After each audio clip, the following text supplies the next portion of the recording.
Добро утро и од мене од студиото на Утрински брифинг и некаде при крајот на денешното издание.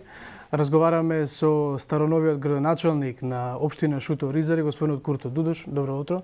Добро утро, благодарам на поканата. Поздрав до гледачите, поздрав до вас. Господине Дудош, кога разговаравме со колегите сега, нели бидејќи ги покривавме кампањите за локалните избори, кога разговаравме што ќе правиме со градоначалниците кои што седнаа на фотелите, рековме ќе оставиме малку простор да поработат, нели? Па потоа ќе почнеме да бараме одговори од нив. Меѓутоа со вас е малку поразлично, бидејќи вие сте таму со втор мандат. Втор мандат кој што го добивте со подршка на друга партија, не со онаа која што ве номинираше на првиот мандат, СДСМ. Така е. Отидовте со поддршката на ЛДП и на ДОМ. Пред се да ве прашам, каде замре таа соработка со СДСМ? Зошто не бевте поддржани од СДСМ? Па мислам дека најсоодветно е да прашате некој од СДСМ. Добро, и сигурно и вие знаете, сте разговарале. Јас посакував да бидам кандидат на СДСМ, меѓутоа органите на партијата, раководството одлучи дека треба да биде некој друг. И така се случи. Сега ја уживате поддршката од ЛДП и од ДОМ. Во однос на политиките на ЛДП и ДОМ и во град Скопје, на ниво на град Скопје, кога е во прашање парламентарното мнозинство, тие се дел секако од владиното мнозинство, меѓутоа на градско ниво сега има едни мали ниски препукувања за тоа каде ја даваат својата поддршка. Вие инволвирани сте во носењето на одлуки или воопшто не? Вие бевте таму за Шуто Ризари и тоа е? Не, јас сум бил кандидат, независен граѓански кандидат на ЛДП и не икам да им се мешам во политиките, како они ќе ги спроведат во иднина. Јас сум фул концентриран на општина Шуто Ризари и Шуто Ризари треба да го направиме конечно едно пристојно место за живење за сите граѓани на општина Шуто Ризари. После долги години во Шуто Ризари се реши еден поголем проблем, а тоа е дека има матичен гинеколог за трудниците во Шуто Ризари. Тоа е проблем кој што нели беше присутен со години. Сега има други ред проблеми кои што исто така со години се проникнуваат низ Шуто Ризари, па да ве прашам за почеток.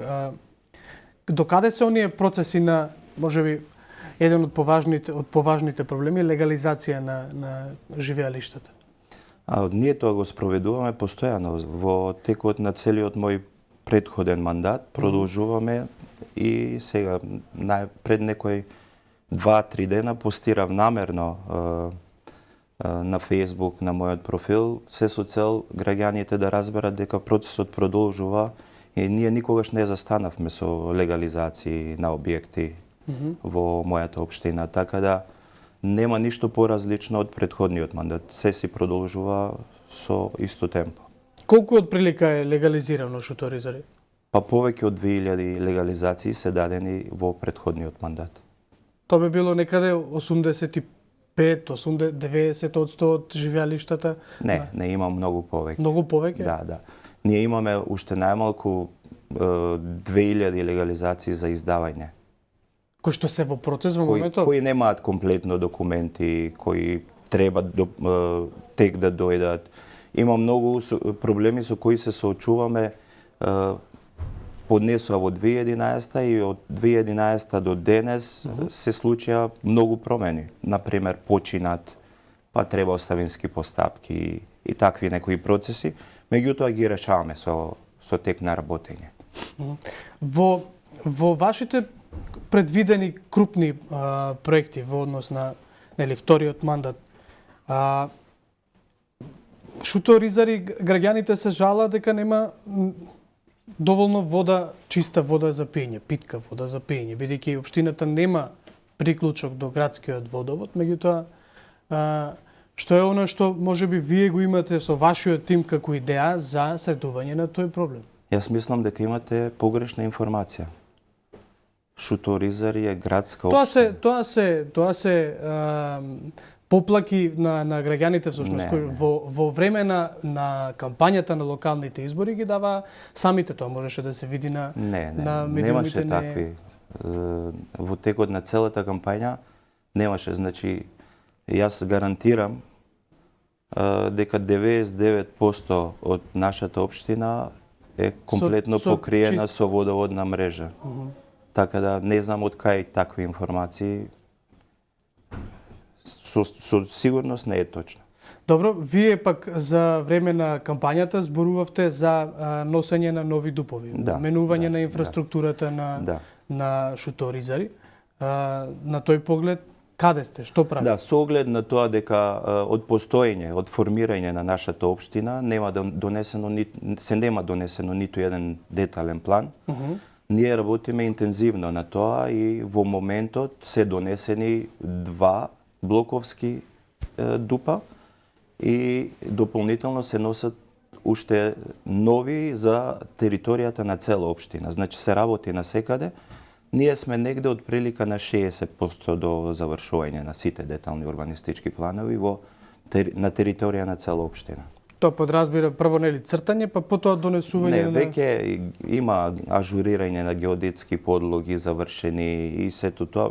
Зборам од прилика 60% од работата е завршена, меѓутоа не оди брзо, затоа што не зависи само од нашата општина, зависи и од многу други институции, нели Министерство за транспорт и врски, град Скопје, и тоа све треба кај нив да помине, па знаете, ќе се најде нешто што не е во согласност со ГУП-от, па се враќа, па се доправува. И се тоа одзема време и сите што работат на таа тематика знаат дека носење на детални урбанистички планови во нашата држава, за жал, трае многу долго. Да, не е лесен процес, сигурно. Меѓутоа, со носењето на тие нови, на двата блоковски, што рековте, и на генерално дупот на ниво на општина, што е оно што ќе се промени во Па видете сега, шуторизари? ќе го зајакнеме економскиот дел, затоа што во еден нов дуп планираме нова трговско-индустријска зона покрај коридорот 8, покрај автопатот, на потегот Горно Оризари. Изградба на нов мол? Изградба на нова трговско-индустријска зона планирана. Например, друг дуп носиме за комплетно нова социјална населба, која ќе опфаќа социјално домување на куќи од 40 до 80 квадрати во зависност од големината на семејствата. Тоа е направена е физибилити студија заеднички со UNDP, ја изработи архитектонски факултет за нас и сега работиме на донесување на урбанистички планови, потоа и проекти ќе се направат и ќе видиме после заедно со владата, заедно со меѓународни партнери ќе бараме средства за да тоа и го реализираме во целост. Социјални живеалишта за оние кои што не може да ги легализираат своите домовини? Не, имаме општо познато е дека имаме семејства и во центарот на градот, но ги има такви исти и во мојата општина кои живеат субстандардно од некакви импровизирани куќарки, картонски, не знам, од палети направени. Токму на тие семејства сакаме да им понудиме достојни живеалишта, за да може и они да го укусат она што е нормално живење, а што до сега никој не им го понуди. Ни како општина, ни како држава, ни па они се сами способни некогаш да излезат од таа беда каде што се сега. Со општински или со државни пари е предвидена изградбата на живеалишта? Тоа ќе видиме понатаму, сега спремаме документи за тоа. Во поглед на имам уште едно прашање некаде при крајот, во поглед на атмосферската канализација во Шуторизари. Таа е во план на подготовка на изградба или? Таа е веќе при крај. Значи, започната, меѓутоа започната е и 80% од прилика е и веќе завршено. Еве сега веќе се асфалтираат тие потези кои беа исечени за да се ископа. Атмосферска канализација е историски чин за нас. Знаете, единствена градска општина која немала ни 500 метри атмосферска канализација на територија на цела општина. Сега се работи на поставување на атмосферска канализација на пола населба, отприлика 5,2 километри е целиот потек кој се работи. И конечно веќе Шуто Оризари нема да го гледаме по социјални медиуми као што беше она последното со Чамец, Иркоа рекоа, знаете, Венеција.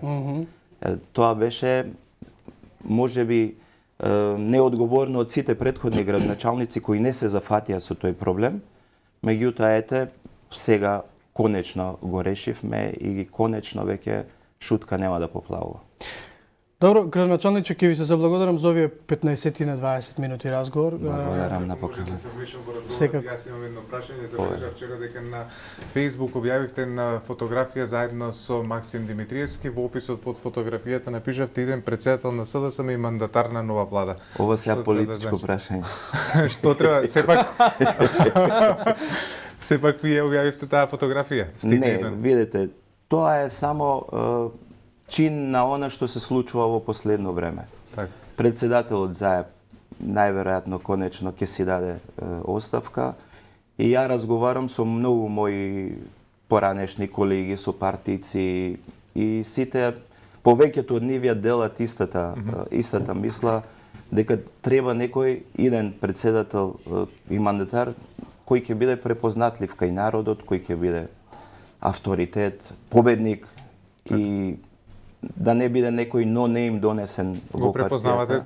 негово Максим Димитриевски? Па не само ја, повеќето од тие со кои што разговарам, меѓутоа не знам дали немаат храброст да го кажат тоа во јавност, меѓутоа еве јас го кажав и сега не знам, ќе видиме што ќе се случи утре. Така, ви благодарам.